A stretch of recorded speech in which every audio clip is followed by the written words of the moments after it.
Parashat Ki Tavo enters with a piece of Torah that is about Shavuot. But you don't know it from Shavuot. You know this piece of Torah from the Passover Haggadah.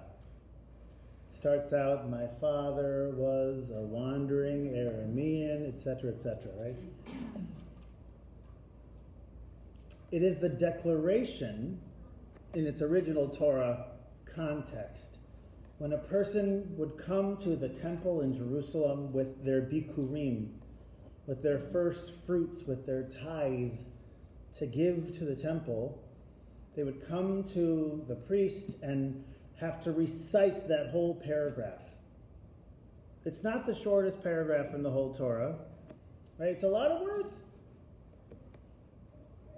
So the Mishnah starts asking a question about this long paragraph. It says, is it really reasonable to expect every person from who knows where, any village, anywhere in all of Israel, to be able to come and recite word for word a whole paragraph in Hebrew nonetheless, which no one actually speaks?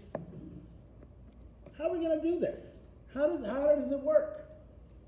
Now the Mishnah, remember, is codified around 200. So sometimes there are things in the Mishnah that are actual lived memory of the temple, and sometimes it's rabbinic fantasy. I don't know which this is.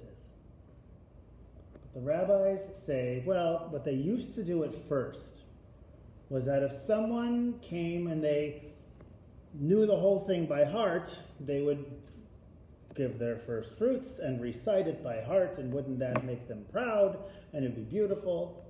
And that if someone couldn't remember it but could read, then they would give it to them printed, and then they could read it. And for someone who couldn't read at all and couldn't know it by heart, the person would stand there and an appointed priest would say the words on their behalf. And they say that worked out pretty okay for a little while. But then they became aware that even in this system of accommodations that they had created, there was a hierarchy. And that people would start showing off what they could do. And that a moment where someone is bringing their first fruits, a moment of pride, a moment of religious devotion, would instead become a competition of who can read. And that one person who couldn't read might walk away feeling crushed, less than, small, not enough. And the experience of bringing your bikurim, say the rabbis, is meant to be such a powerful one that actually it is able to overturn one of God's harsh decrees, right? In a few weeks we're going to read Teshuvah, Tefillah, Tzedakah, right? Repentance, prayer, and charity can temper judgment's harsh decree, right? With the old gates of repentance. But the rabbis add, and also bringing your maaser, bringing your tithes, bringing your bikurim, can also do this. So this moment that is meant to be of intense spirituality was becoming instead a moment of competition and a moment of pride and a moment of defeat. So what'd they do? It says that they changed the system and they said, from now on, everyone, no matter their erudition, no matter how much of the Torah they knew by heart, would come up to the priest, stand and have someone recite the text for them, so that all who brought their bikurim would be on equal grounds before God and before each other. It's a powerful message from our tradition. First of all, about accommodations in general.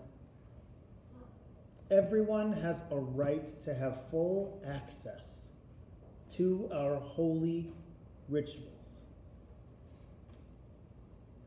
How many of our Jewish institutions do not live up to that physical standard Our own main bima in the sanctuary, as of now, does not yet have a ramp going up, but we know that that is soon to be built. So that, thank God, finally in 2024 at some point, our bima will be able to be accessible as we wish it to be. But look around at so many other places that are failing to live up to this standard. Look at the places where people can't hear, where people can't see, where people are made to feel uncomfortable. Accessibility, accommodation is an area we all need to work on. An area where all, frankly, of American society needs to work on. And I can't fix all of American society, but Jewish community, we might have something that we can help with. But the Mishnah's story pulls me even further than let's build a ramp. The Mishnah's story pulls me to say, wow, how is our community doing the wrong things sometimes, even when we're trying to be accommodating? How is it that sometimes even our accommodations end up making people feel less than? It is so hard to see that. It is very hard to notice when you are on the not needing of accommodating side, that your accommodation that you worked hard to do, that you developed, that you put there is somehow creating a system of inequality in itself.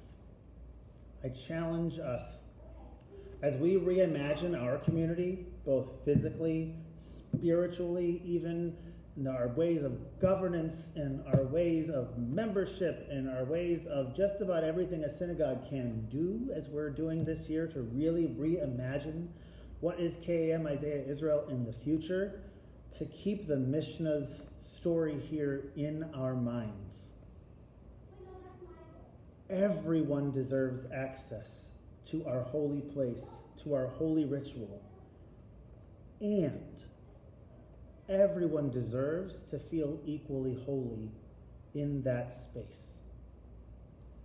May it be God's will that we here in our holy space lead the way towards a Jewish community of greater inclusivity, of greater access, of greater joy, of greater connectivity, where everyone knows that they are welcome and everyone knows that they are indeed holy.